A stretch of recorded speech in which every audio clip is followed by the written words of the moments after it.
Good morning. Welcome back to another episode of Let's Talk Solutions. My name is Maria Marandu and I'm from Outstanding Solutions. Let's talk solutions. Let's talk solutions. Let's talk solutions. Let's talk solutions. Hi, I'm Faraja Kotanyalandu, founder and CEO of Sure Direct. We improve learning outcomes for primary and secondary school students in Tanzania by leveraging technology on web and mobile and creating educational content aligned with national curriculums. Check us out on suredirect.co.tz. Also, we're available on all app stores as Sure Direct and Sure Direct Kids. Thank you. Let's talk solutions. Today our guest is Faraja Nyalandu. We all know her as a woman of multiple hats, from social entrepreneur, public figure, founder and director of Dr. Hub and Sure Direct. Our topic of today is leadership and management. Welcome, Faraja. Thank you, Maria. Thanks for having me. Thank you for coming here. So our topic of today will be discussing the different solutions of leadership and management.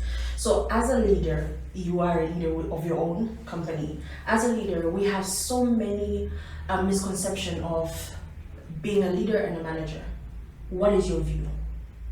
I think the first thing is what sets the big difference between a leader and a manager is the fact that leadership is about having a vision and leading the team towards that vision. So really aligning everyone's responsibilities and making sure that the vision is very clear, so communicating it, but ensuring that everyone is on board. So when it comes to management, it's more of, I find it's more for day-to-day alignment of those goals to activities, and it's different. It's different, of course, when you're looking at it from a point of a difference between a leader and a manager, but in most cases it's usually the same role. You find a person is a leader and a manager, and sometimes you can't do without the other. Which is true. You do have to manage everything. What is your leadership style for you yourself? I think it varies depending on the situation. In some cases, I'll be very hands-on when I need to be hands-on. Most of the times, I do not like to really be right in the middle of the person's responsibility. They don't want to meddle in how they do their activities or how they meet their objectives. But in some cases, you find yourself that you have to be engaged and part of that. But ultimately, I love delegating, because then that frees up my time to think more strategically and to just do things which actually I should be doing. Oh wow! So you're applying time management, isn't it? So what are your values and importance as a leader? I think the first value for me is integrity. It's very important. I believe that before being a leader, you're a person, and you have to be a person of integrity. And I think that reflects in how you engage other people, and not just people you work with. It could be your partners, it could be the community around you. And I think for me, that's a value that can actually give a foundation for other values to sit on. Okay.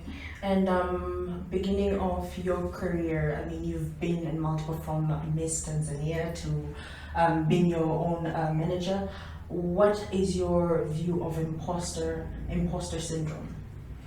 Yeah, I really struggle with that.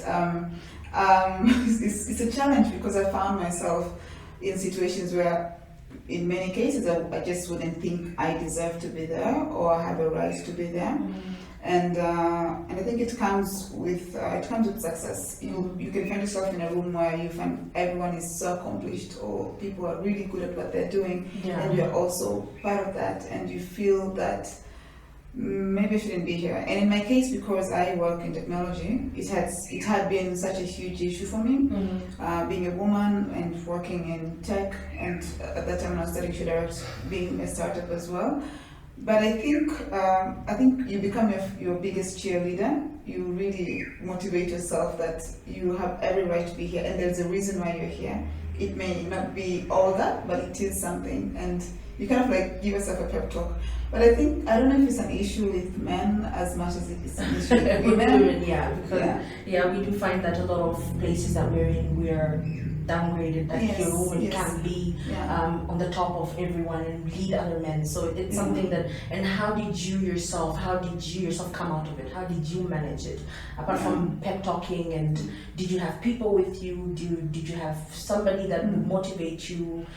No, I actually believe in over preparing. So I would want to be ready. I would want to make sure that I have something, I actually have something tangible to give and to deliver.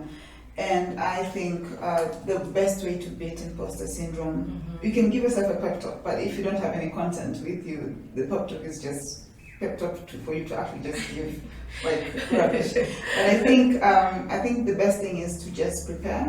You can never beat preparation, to always be ready. So to really know your stuff, to really know what you have to do, and to know the industry in and out, whatever industry you're working in. And I think once you're comfortable and confident in your knowledge and information, you will still have the imposter syndrome. You may still need to give yourself that pep talk, but once you start doing the job will speak for you. So. Okay. And apart from of course, we all do get through that. I mean, I myself do get through that imposter syndrome. And what are the challenges as a leader have you faced, and how have you solved them? I think again, different times and different challenges, but I think the first one is building and keeping the right team. I think as a leader, it's very important to hire right. And maybe to fire fast. But I think it's very important to be able to not scout. I think to identify talents, because then you can have a pool of applications for a job. But I think it's the things that you'll be looking for in a person that's coming to work for your company organization.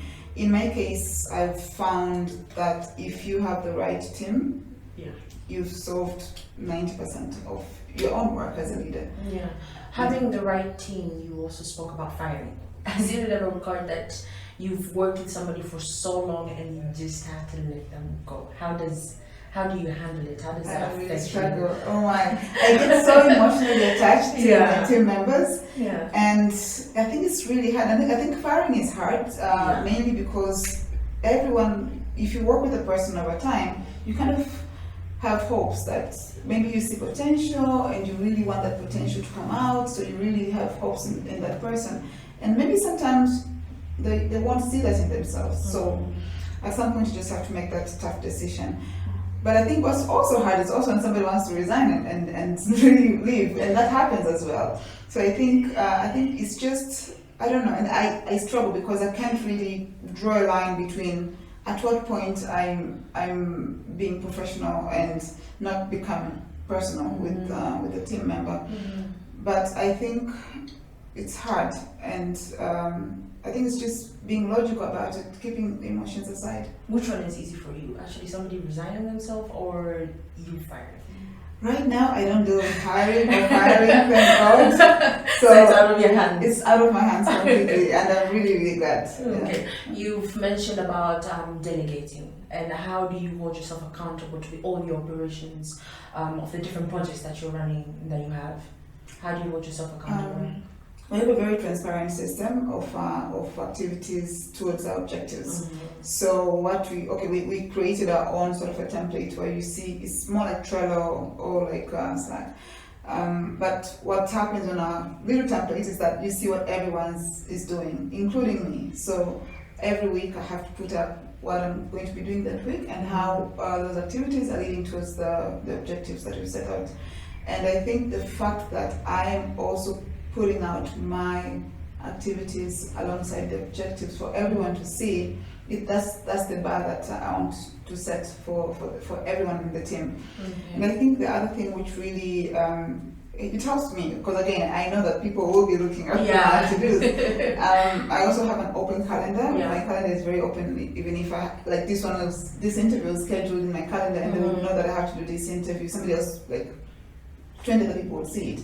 And I think the fact that everything I'm doing is how I use my time, how I'm contributing to the growth and development of the organization, the fact that I'm putting myself out there, I think that's the first thing. to make myself accountable, but to also make everyone else accountable. Okay, making everyone else accountable. How do you motivate your employees?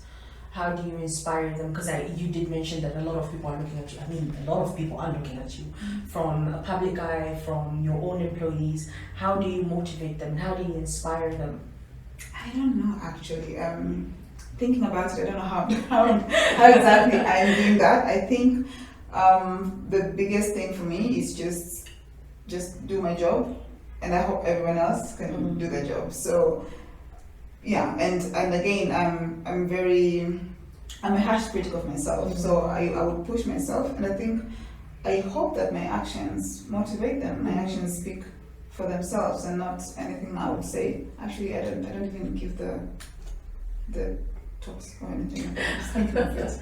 No. Yeah, and then of course when I'm around in Dar, we'll have lunch together. Which at that point, just be talking about Simba or something else. Like, yeah. So really, I just think it's mostly my actions. I would. Okay. Yeah, no, of course, your actions should speak louder. Yeah. And since you have such a big group of number of employees that are surrounding you, and partners and other people, how do you handle disagreements and conflicts? I mean, it could be you with your employer or with your employee, or you and your partners. How do you handle that disagreement? Or if you find that there's a conflict within your working area, how do you handle it? Great. So as I said earlier, apart from hiring and firing, I also have a great COO, our chief of operations, Iko, who is also my co-founder, and because she's the one who is dealing with the nitty-gritties, the dailies. I would think that she would be the one who would be dealing mostly with that. But overall, I am very, very open and I'm very straightforward and forthcoming if I have to say something that I think needs to be addressed, whether it's positive or whether it's negative. And I believe in actually communicating and speaking your mind. So I think what usually happens as conflict, they're usually a result of like small missteps happening over time until we get to like a full-fledged conflict. Do you have like a scenario that has happened to you, and how did you quickly solve it? That it doesn't affect you, your company, and your projects, and to your other partners. How did you handle it?